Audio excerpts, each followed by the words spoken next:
Hello everyone, welcome to our channel. आज के इस वीडियो में हम लोग बात करने वाला है रिफ्रैक्शन ऑफ लाइट, जिसमें हम लोग बात करेंगे एटमॉस्फेरिक रिफ्रैक्शन क्या होता है। तो ये आज का लेक्चर बहुत इंटरेस्टिंग होने वाला है। तो रिफ्रैक्शन ऑफ लाइट में हम लोग सबसे पहले बात करेंगे twinkling of star. Twinkling of star में क्या होता है, जो स्टार्स है वो बहुत ही दूर है हमसे। स्टार जो है प्लैनेट के अकॉर्डिंग, प्लैनेट तो काफ़ी करीब है हमसे, हम लोग से, लेकिन स्टार्स जो होता है वो बहुत ही दूर है हमसे। तो जो स्टार्स होते हैं वो पॉइंट सोर्स ऑफ लाइट दिखाई देता है, क्योंकि वो बहुत ही दूर है हमसे, इसकी वजह से। और उससे क्या होता है, लाइट एमिट होता है। अभी यहाँ स्टार है, स्टार से अर्थ पर पहुंचने के लिए बीच में बहुत सारे लेयर्स होते हैं, एटमॉस्फेरिक लेयर, जिसकी वजह से क्या होता है, रिफ्रैक्शन ऑफ लाइट होता है मल्टीपल लेयर की वजह से। क्योंकि यहाँ पे एटमॉस्फेरिक प्रेशर की वजह से यहाँ पर जो एयर होता है वो उसका चेंजेस होते रहता है, उसका रिफ्रैक्टिव इंडेक्स चेंजेस होते रहता है। ऊपर से जब नीचे आएंगे तो रिफ्रैक्टिव इंडेक्स एयर का क्या होगा, चेंजेस होते रहेगा। तो ये क्या है, ऊपर क्या है, रेयर मीडियम है, जहां पर एयर का जो डेंसिटी बहुत कम है, और जैसे जैसे धीरे धीरे हम लोग आएंगे तो एयर का डेंसिटी बहुत ज़्यादा मिलेगा। तो यहाँ पर क्या है, स्टार जब ऊपर से नीचे आते हैं तो मल्टीपल रिफ्रैक्शन ऑफ लाइट होता है, जिसकी वजह से स्टार जो है बहुत से ज़्यादा लेयर पर रिफ्रैक्शन ऑफ लाइट हो करके ऑब्जर्वर पर, अर्थ पर जो ऑब्जर्वर है वहां पर पहुंचता है।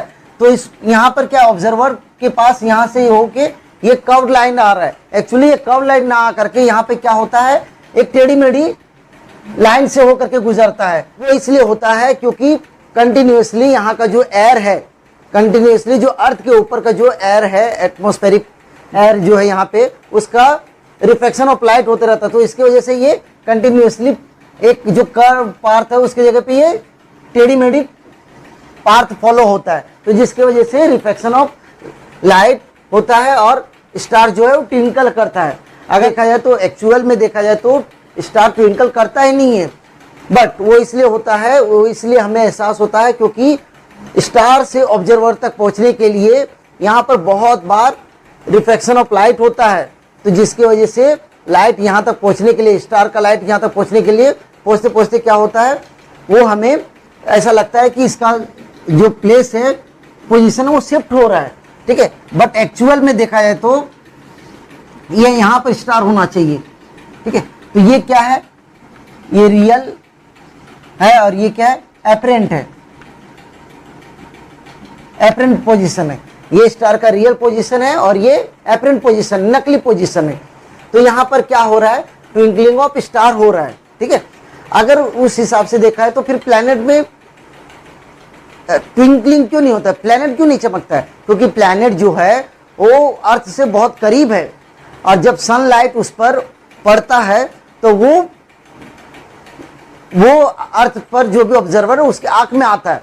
बट हाँ, वहां से भी जब यहाँ पे आता है तो उसका भी बहुत सारे रिफ्लेक्शन ऑफ लाइट हो करके गुजरना पड़ता है, लेकिन वो सनलाइट एक साथ, उसका कलेक्शन ऑफ लाइट बहुत ज़्यादा होता है, जिसके वजह से जब ऑब्जर्वर के आंख में पड़ता है तो हमें एहसास नहीं होता है कि उसमें ट्विंकलिंग ऑफ प्लैनेट होता है। वो नहीं होता है, क्योंकि उसमें कलेक्शन ऑफ जो सनलाइट का जो रिफ्लेक्शन ऑफ लाइट है, वो कलेक्शन ऑफ लाइट बहुत ज़्यादा होता है, ठीक है। जिसकी वजह से एवरेज जो लाइट है वो बहुत ज़्यादा होता है, जिसकी वजह से वो ट्विंकलिंग करते हुए नहीं दिखाई देता है, ठीक है।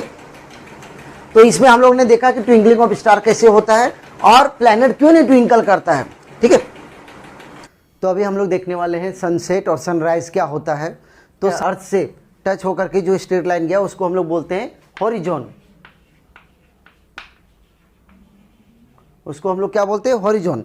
यहाँ पर क्या होता है, सुबह में जो सनराइज जो होता है वो सनराइज ये अर्थ के हॉरिजॉन के नीचे रहता है। तो जो यहाँ पर एटमॉस्फेयर में जितने भी लेयर्स है उससे रिफ्रैक्शन ऑफ लाइट होकर के ऑब्जर्वर के पास पहुँचता है। बट ये स्ट्रेट लाइन को फॉलो करके हमें क्या लगता है कि हमें सन कहाँ पर है, यहाँ पर है, ठीक है। जबकि 2 मिनट पहले, मतलब सन का पोजीशन जो है वो हॉरिजॉन के नीचे होता है, बट हमें क्या लगता है कि ये ऊपर है। तो ये क्या हो रहा है, हम लोगों के साथ आंखों का धोखा हो रहा है। तो ये जो है यहाँ पर क्या हो रहा है, सन जो है वो नीचे है, हॉरिजॉन के नीचे, लेकिन हमें क्या लगता है कि ये ऊपर है। तो ये 2 मिनट का एक्चुअली तो गैप होता है, सन हमें ऊपर दिखाई देता है बट ये सन देखा जाए तो वो नीचे रहता है। तो ये इसका क्या है, रियल पोजीशन है सन का, और ये क्या है, ये इसका एपेरेंट पोजीशन है सन का। उसी तरह से जब सन से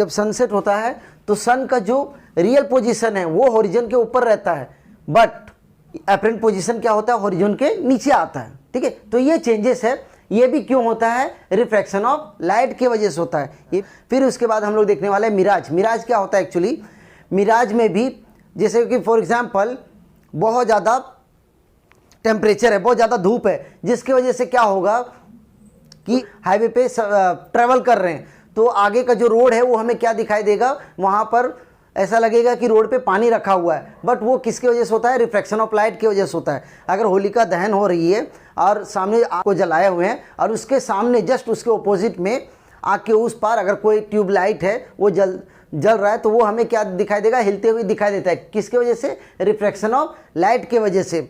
ठीक है, तो ये सब क्या है, मिराज है। क्या है, मिराज। एक्चुअली देखा है तो ये क्या है, एक तरह का ऑप्टिकल इल्यूजन है। आंखों के साथ, हम लोगों के साथ आंखों के साथ क्या होता है, धोखा होता है। ठीक है, तो so that's all about atmospheric refraction of light. ठीक है, तो इसमें हम लोगों ने क्या क्या देखा, ट्विंकलिंग ऑफ स्टार देखा, स्टार क्यों ट्विंकल करता है और प्लैनेट ट्विंकल क्यों नहीं करता है। उसके बाद हम लोगों ने क्या देखा, सनराइज हो गया, सनसेट हो गया, वो कैसे होता है। उसके बाद हम लोग बात करेंगे डिस्पर्जन ऑफ लाइट।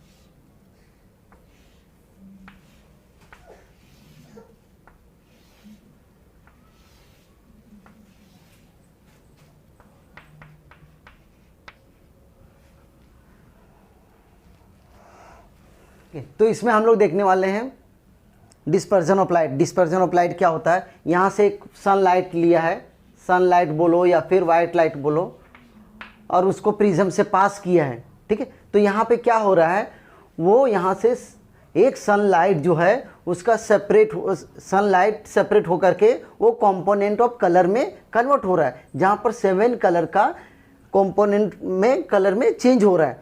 तो यहाँ पे क्या हो रहा है, एक डिस्पर्जन ऑफ लाइट क्या होता है, the process of separation of light into its component colour while passing through a medium is called as dispersion of light. Dispersion of light में क्या होता है, कैसा प्रोसेस है जहाँ पर हम लोग सनलाइट या फिर वाइट लाइट को पास करते हैं प्रिज्म के थ्रू, तो हमें ये सनलाइट जो है वो कंपोनेंट्स ऑफ कलर में कन्वर्ट होता है, जिसको हम लोग बोलते हैं रेनबो 7 कलर में। जिसमें से क्या होता है, ये जो रेड है वो उसका जो एंगल रहेगा बहुत कम एंगल रहेगा, बहुत छोटा एंगल रहेगा। ठीक है, बट जो वॉयलेट का जो एंगल रहेगा वो उसका एंगल बहुत ज़्यादा रहेगा। ये फर्स्ट टाइम जो डिस्पर्जन ऑफ लाइट है वो न्यूटन ने करके दिखाए थे। ठीक है, तो डिस्पर्जन में क्या होता है, एक ऐसा प्रोसेस है जहाँ पे सनलाइट को हम लोग पास करते हैं प्रिज्म के थ्रू, जहाँ पर हम लोग सनलाइट का सेपरेशन होकर के लाइट का क्या होता है, कंपोनेंट्स ऑफ कलर में कन्वर्ट होता है, उसको हम लोग बोलते हैं डिस्पर्जन ऑफ लाइट। ठीक है, उसके बाद एक छोटा सा टॉपिक है वो देख लेते हैं। तो अभी हम लोग बात करेंगे partial and total internal reflection क्या होता है। ठीक है, तो यहाँ पर क्या होगा, पार्शियल में क्या होता है, जैसे यहाँ पे मैंने यहाँ पे मीडियम लिया है जो कि वाटर है और ऊपर क्या है, एयर मीडियम है। अगर मैं वाटर के अंदर एक लाइट रखा हूँ और उससे जो लाइट जो बाहर निकल रहा है, ठीक है, वो अगर वो स्ट्रेट जाता है, ठीक है, तो इसमें क्या होगा, ये जो लाइट है, लाइट स्ट्रेट जाएगा और उसमें से कुछ लाइट वापस नीचे आएगा। ठीक है, तो उसको हम लोग क्या बोलते हैं, पार्शियल, उसको हम लोग क्या बोलते हैं, पार्शियल रिफ्लेक्शन। तो यहाँ पे क्या हो रहा है, लाइट रे, एक लाइट का पॉइंट यहाँ पे क्या रखा है मैंने, लाइट सोर्स रखा है वाटर के अंदर। ठीक है, और यहाँ से मैं वाटर से एयर मीडियम में इसको ऐसा लाइट का जो डायरेक्शन है वो अगर स्ट्रेट जा कर के, मतलब ये स्ट्रेट जाता है और उसमें से कुछ लाइट वापस नीचे आता है, ठीक है, रिवर्स आता है, तो इसको हम लोग क्या बोलेंगे, पार्शियल रिफ्लेक्शन। फिर उसमें हम लोग क्या करेंगे, अगर इसका मैं एंगल चेंज करता हूँ, अगर ये इसका एंगल चेंज करता हूँ तो ये लाइट रे क्या होगा,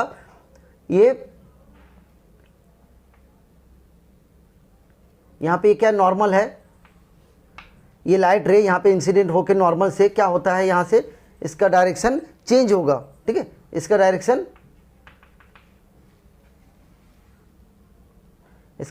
चेंज होता है और इसमें से ये रिफ्लेक्ट होके यहाँ पे आता है, ठीक है।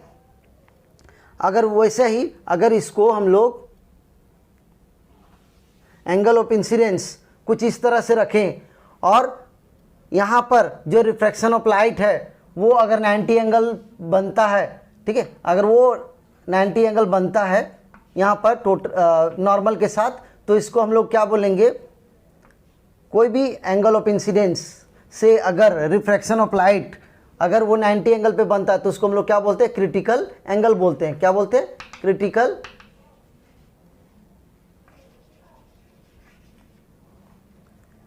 ठीक है, अगर कोई भी अगर यहाँ पर क्या है जो लाइट लिया है मैंने उसका इंसिडेंस, एंगल ऑफ इंसिडेंस, अगर उस ऐसा कुछ एंगल ऑफ इंसिडेंस लें जिसका रिफ्रैक्शन ऑफ लाइट का जो एंगल है अगर वो 90 एंगल बनता है तो इसको हम लोग बोलते हैं क्रिटिकल एंगल, ठीक है।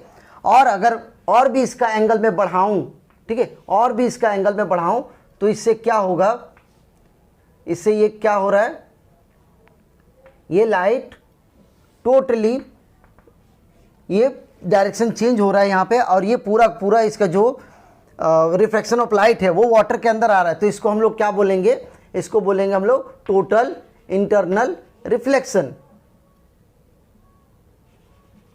टोटल इंटरनल रिफ्लेक्शन क्या हो रहा है कि एंगल ऑफ इंसिडेंस यहाँ पर मैं क्रिटिकल एंगल से ज़्यादा ले रहा हूँ तो यहाँ पर क्या होगा, रिफ्रैक्शन ऑफ लाइट जो रहेगा जो कि ये ऊपर नहीं जाएगा और टोटली सबका सब यहाँ पर जो रहेगा वो नीचे आ जाएगा, तो इसको हम लोग बोलते हैं टोटल इंटरनल रिफ्लेक्शन। आज का हम लोगों का जितने भी टॉपिक था वो कवर हो गया, तो वीडियो अच्छा लगेगा तो लाइक शेयर सब्सक्राइब करना। Thank you so much, have a good day.